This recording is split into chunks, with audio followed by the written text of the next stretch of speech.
सपा सांसद के खिलाफ बिजली चोरी के मामले में एफआईआर दर्ज की गई है। बिजली थाने में सपा सांसद के खिलाफ ये केस दर्ज हुआ है। बिजली विभाग के जानकारी ने खबर दी है कि सांसद वर्ग के घर 2-2 किलोवाट के कनेक्शन थे। एक कनेक्शन इनके दादाजी के नाम से था तो दूसरा कनेक्शन खुद सपा सांसद के नाम से था। अधिकारी ने ये जानकारी दी है कि 2 दिन पहले ही उनकी टीम ने यहाँ स्मार्ट मीटर लगाया था। यहाँ पिछले 6 महीने से 0 यूनिट खपत दिखा रहा था। खपत में कमी थी मगर लोड काफ़ी बढ़ा हुआ था। इसी सिलसिले में आज चेकिंग की गई। चेकिंग के दौरान बिजली चोरी पाई गई। इसी को लेकर बिजली चोरी के मामले में सांसद के खिलाफ केस दर्ज किया गया है। बिजली विभाग के अधिकारी ने बताया है कि इस मामले में सपा सांसद को हिरासत में भी लिया जा सकता है। बकौल बिजली विभाग के अधिकारी घर पर लगे मीटरों की जांच के लिए लैब भेजा गया था। जांच में दोनों मीटर से छेड़छाड़ की बात भी पाई गई है। अधिकारियों ने यह भी कहा है कि उनकी टीम को सपा सांसद के घर पर धमकाया भी गया। अधिकारी के मुताबिक सपा सांसद शफीकुर रहमान के पिता ने बिजली अधिकारियों और कर्मचारियों को काफी देर तक धमकाया कि जब उनकी सरकार आएगी तो देख लिया जाएगा। बिजली विभाग के अधिकारी का कहना है कि धमकाने के मामले में भी केस दर्ज करवाया जाएगा। बहुत बहुत शुक्रिया माननीय सभापति जी। मैं आज यहाँ मजलूमों की आवाज बनकर खड़ा हूँ। उन करोड़ों भारतीय मुसलमान और अल्पसंख्यकों की जद्दोजहद और हक की बात करना चाहता हूँ जो इस देश का अटूट हिस्सा हैं। मेरे अल्फाज बंटवारे के नहीं बल्कि इत्तेहाद के हैं। मेरे अल्फाज मायूसी के नहीं बल्कि एक उम्मीद के हैं। ऐसी उम्मीद जो कि हमारे इस देश को जोड़ना चाहती है।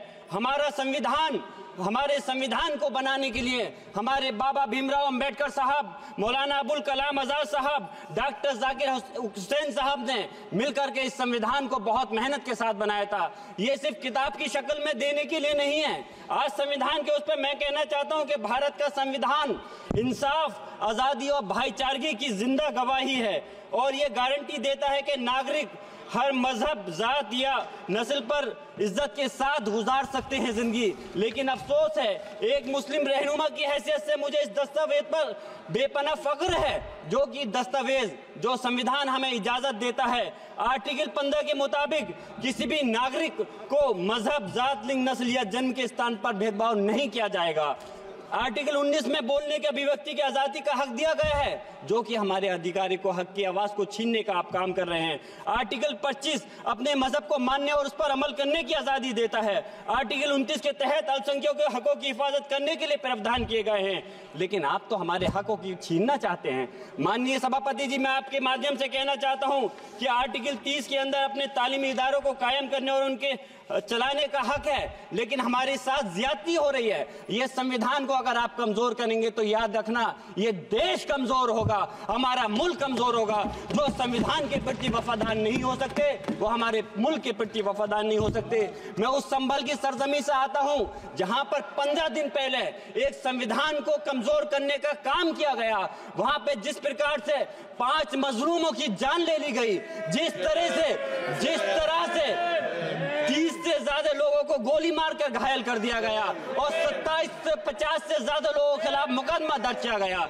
मैं पूछना चाहता हूं माननीय सभापति जी, मैं सांसद हूं, मैं अपने मुकदमे का मैंने कहा था मुझे डर नहीं है। मेरे खिलाफ मुकदमा लिखा गया, मैं वहां मौजूद नहीं था और ये मुकदमा जो हमारे चाहे विपक्ष के सांसद हो या सत्ता पक्ष के सांसद हो, आप याद रखिए जनता की आवाज हो, जनता के बीच में जाकर के आपके जवाबदेही बनती है। और मैंने अपनी जनता को आवाज को उठाने का काम किया तो क्या गलत किया था?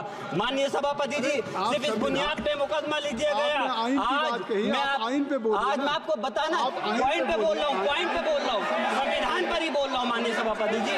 आज मैं चाहता हूँ उन लोगों को इंसाफ मिलना चाहिए जो जिन्होंने ज्यादती की है, उनको सजा मिलनी चाहिए। और आज एक इमाम को सिर्फ इसलिए गिरफ्तार कर लिया गया संभल के अंदर कि सिर्फ उन्होंने अजान लाउड स्पीकर से दे दी थी।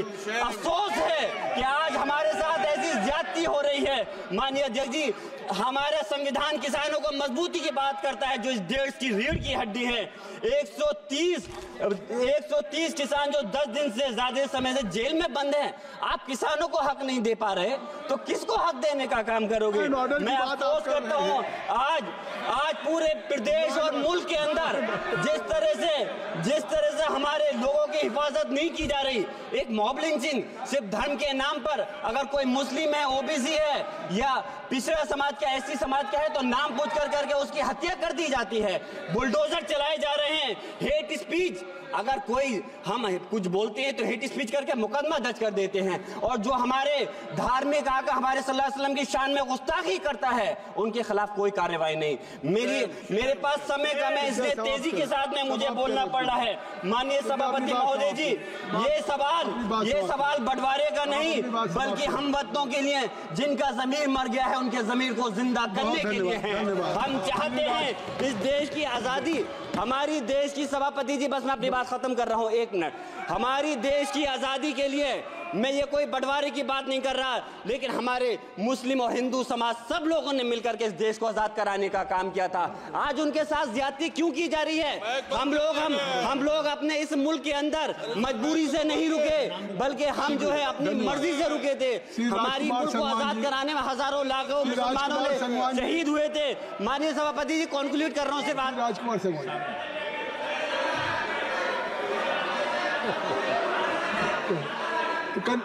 आप कंक्लूड करें ना, आप कंक्लूड कर लें। शुक्रिया माननीय सभापति जी।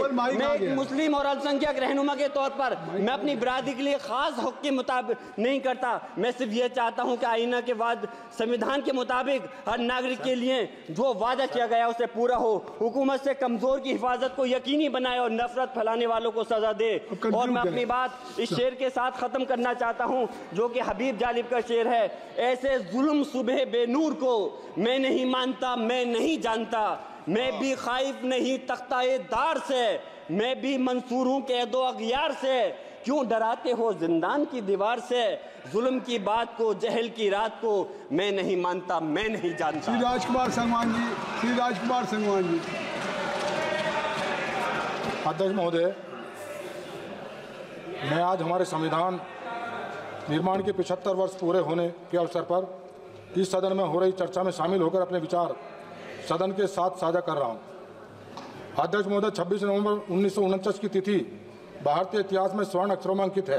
इस पावन दिवस को ही हमारे मूर्धन विद्वानों और पूर्वजों द्वारा अथक परिश्रम से आम सहमति से दुनिया का श्रेष्ठतम संविधान अंगीकृत अधिनियमित